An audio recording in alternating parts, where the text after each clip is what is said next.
Bismillahirrahmanirrahim. Assalamualaikum warahmatullahi wabarakatuh. Okay, today we are going to learn about recount text. Okay, recount text is text which tell about something happened in the past. Jadi, teks recount itu adalah sebuah teks yang menceritakan suatu kejadian atau rangkaian peristiwa yang terjadi di masa lampau. Okay, type of recount text. The first one is personal recount text. The second, factual recount text.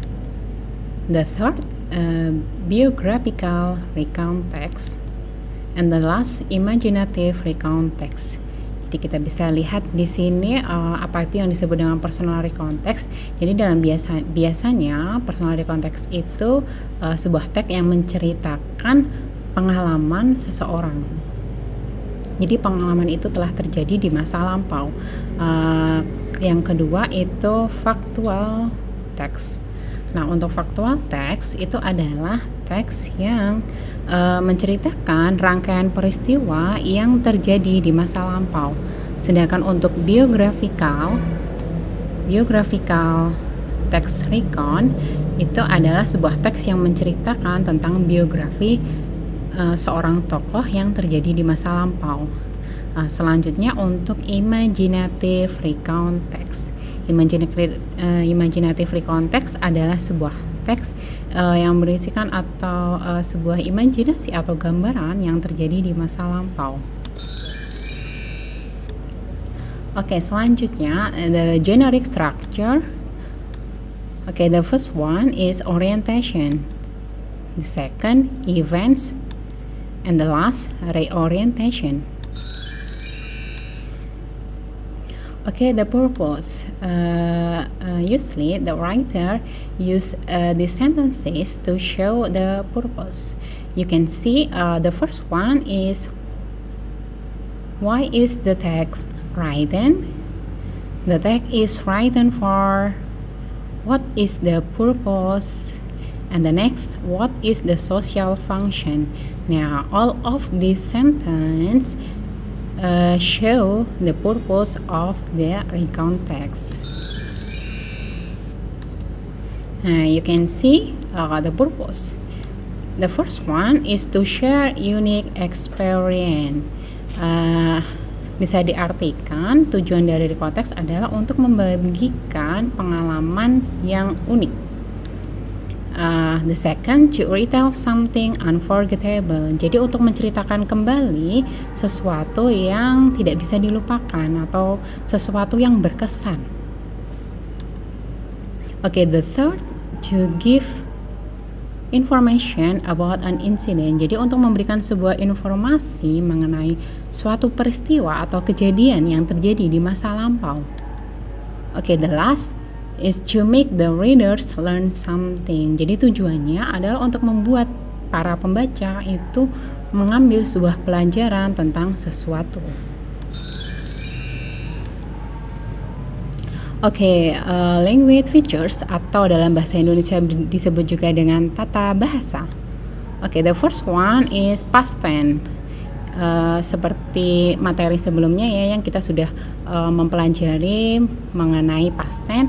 Jadi di sini kita hanya akan sekilas I will give a brief explanation about the past tense.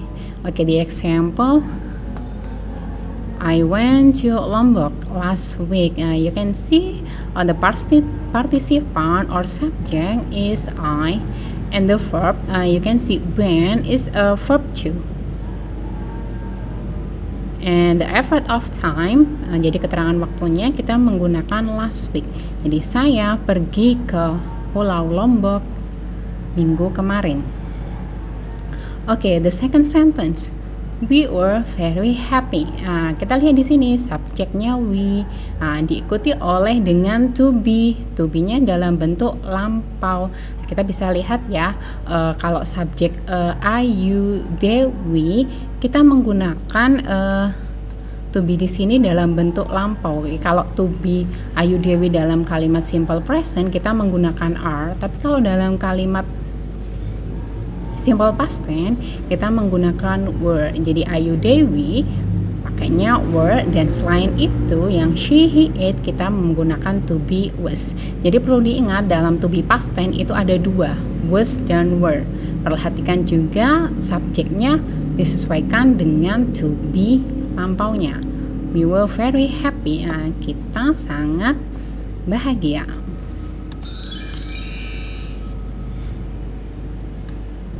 Oke, the next, adverb of time, keterangan waktu. Biasanya dalam rekonteks kita menggunakan keterangan waktu, kita bisa menggunakan last week, 2 years ago, 5 months ago, or yesterday, or last night. Intinya kita pakai keterangan waktu yang menunjukkan bahwa itu sesuatu yang terjadi kemarin, 2 tahun yang lalu, 5 bulan yang lalu, bahkan 1 jam yang lalu, itu bisa masuk dalam adverb of time.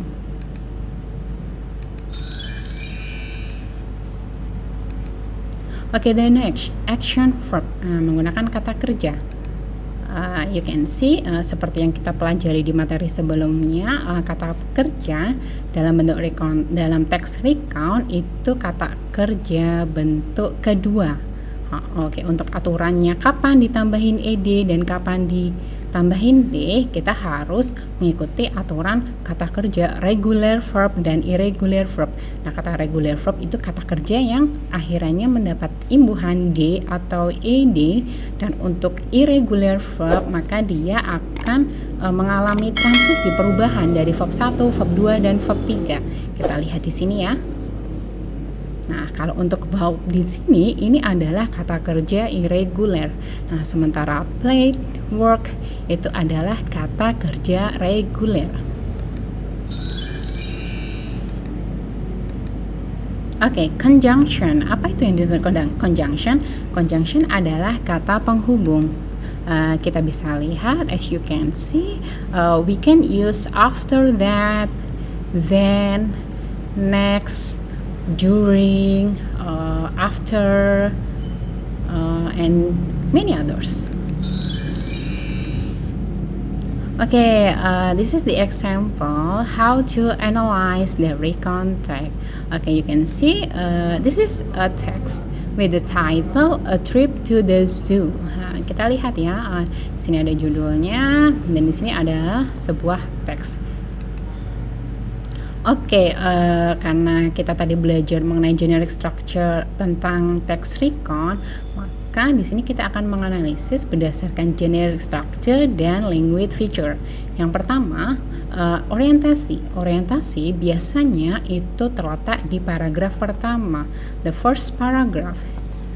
Yesterday, my family and I went to the zoo to see animals. Nah, jadi dalam kalimat ini itu adalah menunjukkan orientasi. Oke, selanjutnya event. Nah, event atau peristiwa atau kejadian yang terjadi. Jadi start from this, when we go to the zoo, until during the lunch we fed some birds in the park. In the afternoon, we saw the animals being fed. Nah, jadi dari when sampai being fed itu adalah event. Nah, selanjutnya reorientation. Dalam kalimat when we return home, we were very tired but happy. Jadi kita bisa lihat ya bagian dari teks recount, kita analisis berdasarkan generic structure-nya, orientasi, event, dan reorientasi. Okay, the next is language feature. Jadi kita analyze based on language feature. Jadi kita analisa berdasarkan tata bahasanya. Yang pertama, adverb of place. Kita bisa lihat di sini ada kata the zoo. Nah, the zoo itu apa? The zoo adalah kebun binatang. Oke, the next, adverb of time, kata keterangan waktu. Nah, kapan keterangan waktunya? Yesterday, kemarin. Oke, the next, partisipan. Nah, kita bisa lihat di sini partisipan. Partisipan adalah subjek dalam kalimat tersebut. Kita bisa lihat ada my family and I. Oke, the next is conjunction. Oke, kita bisa lihat kata penghubung yang digunakan dalam kalimat ini. After, bisa juga during.